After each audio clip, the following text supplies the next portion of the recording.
اعوذ باللہ من الشیطان الرجیم بسم اللہ الرحمن الرحیم رب اشرح لی صدری ویسر لی امری واحلل عقدۃ من لسانی یفقہوا قولی۔ منتخب احادیث علم الذکر، اللہ کے نبی صلی اللہ علیہ وسلم کی حدیثیں۔ حضرت بریدہ رضی اللہ عنہ سے روایت ہے کہ رسول اللہ صلی اللہ علیہ وسلم صحابہ کرام رضی اللہ تعالی عنہم کو سکھاتے تھے کہ جب وہ قبرستان جائیں تو اس طرح کہیں: السلام علیکم اہل الدیاری من المؤمنین والمسلمین وإنا انشاء اللہ للاحقون اسأل اللہ لنا ولکم العافیہ۔ اس بستی کے رہنے والے مومنوں اور مسلمانوں، تم پر سلام ہو، بلا شبہ ہم بھی انشاءاللہ تم سے عنقریب ملنے والے ہیں۔ ہم اللہ تعالیٰ سے اپنے اور تمہارے لیے عافیت کا سوال کرتے ہیں۔ مسلم شریف۔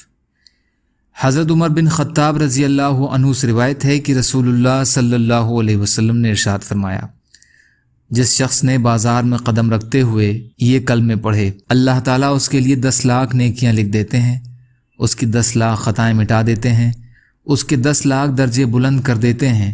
ایک روایت میں 10 لاکھ درجے بلند کرنے کے بجائے جنت میں ایک محل بنا دینے کا ذکر ہے۔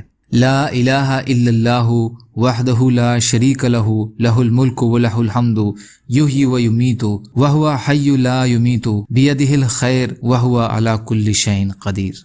یا اللہ ہم سب کو کہنے سننے سے زیادہ عمل کی توفیق عطا فرما۔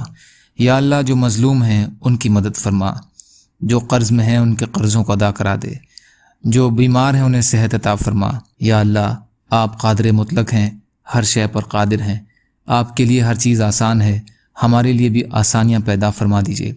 یا اللہ ہر خیر کی چیز میں برکت عطا فرمائیے۔ یا اللہ ہم سب کو ہر شر کی چیز سے محفوظ کر دیجئے۔ یا اللہ آپ جیسا بہتر سمجھیں ویسے ہماری حفاظت فرمائیں۔ یا اللہ اپنے حلال میں سے ہمیں دے دیجئے، اپنے حرام سے بچا لیجئے اور اپنے غیر سے بے نیاز کر دیجئے۔ اللہم انا نجعلک فی نحورہم ونعوذ بک من شرورہم برحمتک یا ارحم الراحمین۔ لا الہ الا اللہ محمد رسول اللہ۔ السلام علیکم۔